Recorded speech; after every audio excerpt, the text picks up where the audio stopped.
So বন্ধুরা আসসালামু আলাইকুম। আবারও আপনাদের সামনে একটা খুশির খবর নিয়ে আসিছি আজকে। কারণ কি? কারণ খুশির খবরটা হচ্ছে আমাদের ত্রিপুরা রাজ্যে, হ্যাঁ বন্ধুরা, আমাদের ভারতবর্ষের ত্রিপুরা রাজ্যে হতে চলেছে 9 দিন লাগাতার ইজতেমা।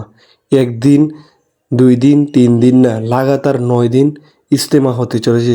চলুন বন্ধুরা, ত্রিপুরা কোন জায়গা, ত্রিপুরা কোথায় অবস্থিত, সব ডিটেলসে আপনাদেরকে বলবো। তো পুরো ভিডিওটা সবাই শেষ পর্যন্ত দেখুন, ইনশাল্লাহ মজা পাবেন। আর যারা বিভিন্ন রাজ্য থেকে আসবেন তারা কিন্তু একদিন আসলে কিন্তু লাগাতার 3 দিন আল্লাহর রস্তে ইজতেমায় কিন্তু আল্লাহর রহমতে কাটিয়ে যেতে পারবেন বন্ধুরা। ঠিক আছে? তো বন্ধুরা ভিডিওটা শুরু করি।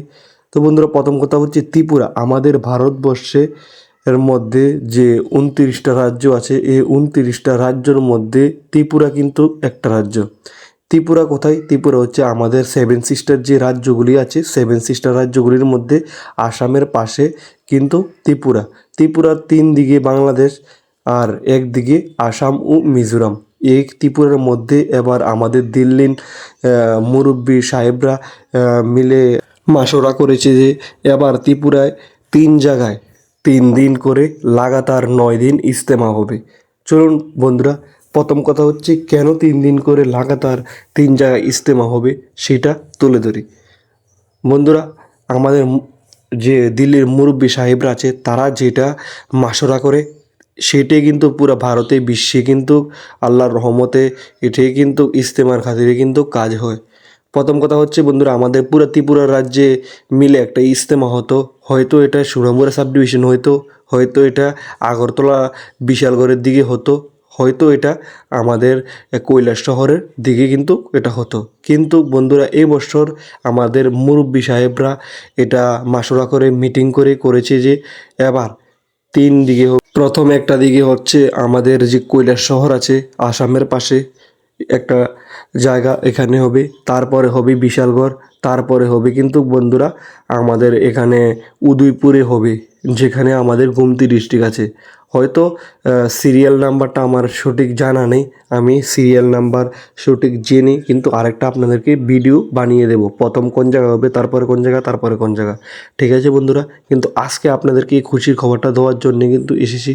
আবার একটা মজা, মানে আল্লাহর রস্তে আমাদেরকে সময় দেওয়ার জন্য কিন্তু আরেকটা সময় চলে আসলো রোজার পরে, কিন্তু আরেকটা সময় চলে আসলো মাঝখানে বকরা ঈদ কিন্তু আছে, পরে বকরা ঈদ, এখানে কিন্তু এখন রমজান শেষ হলো। ঠিক আছে বন্ধুরা? রমজানের পরে থেকে কিন্তু শুরু হবে, তাই বললাম রমজান শেষ, কিন্তু এখন তো রমজানের মাস চলছে বন্ধুরা। আর এরকম দৃশ্যই দেখতে পারবেন আপনারা, ভালো ভালো দৃশ্য এই বিশ্ব ইজতেমার অনেকগুলি। তো আপনাদেরকে কিন্তু আমি কিন্তু আপনারা শুধু কমেন্টের মাধ্যমে জানাবেন, মানে কিভাবে আসতে হবে, কি কোথায় হবে, কি যেটা কমেন্ট করবেন সেটা নিয়ে কিন্তু আপনাদের সামনে কিন্তু আমি কিন্তু বিশ্ব ইজতেমা না বন্ধুরা, সরি, ত্রিপুরার যে লাগাতার 3 দিন করে 9 দিন ইজতেমা হতে যাচ্ছে, এই ইজতেমার ভিডিওগুলি কিন্তু বানিয়ে দেব, মানে কীভাবে ইজতেমার ময়দানে যাবেন, কি যাবতীয় জিনিসপত্র কিন্তু আমি বানিয়ে দেবো। আর যারা যারা কাজ করার ইচ্ছা, কবে থেকে আসতে হবে আপনাদেরকে, সব কিছু কিন্তু আমি ওই ভিডিওর মাধ্যমে কিন্তু বলে দেব। তো বন্ধুরা ভিডিওটা আপনারা সবাই কেমন লেগেছে কমেন্ট করে জানাবেন। এই খুশির খবরটা আপনাদেরকে সকাল সকাল দিয়ে দিলাম। তো ভিডিওটা সবাই সকল বন্ধুদের কাছে আপনারা শেয়ার করে দেবেন, কেননা আপনার একটা শেয়ারের মাধ্যমে হয়তো আপনার একটা বন্ধু যদি রোজার পরে এই বিশ্ব ইজতেমা আসে, আপনি হয়তো আপনি নাও আসতে পারেন, আপনার সবটা কিন্তু হয়তো আল্লাহর রহমতে আল্লাহ চাইলে কিন্তু আপনাকেও এই ভাগ হিস্সা দিতে পারে। তাই বন্ধুরা আপনারা অবশ্যই চলে আসবেন এই বিশ্ব ইজতেমার ময়দানে। আসসালামু আলাইকুম ও রহমতুল্লাহি ওবরকাতু। আর আমার চ্যানেলে যারা যারা নতুন আছেন সবাই চ্যানেলটাকে সাবস্ক্রাইব করে রাখুন এবং পাশে থাকা যে বেল আইকনটা আছে এটা ক্লিক করে রাখুন, কেননা আমার এই নতুন সুন্দর সুন্দর ভিডিওগুলি আপনাদের কাছে যাওয়ার জন্য এই উপকার একটা হবে। আসসালামু আলাইকুম ও রহমতুল্লাহি ওবরকাতু।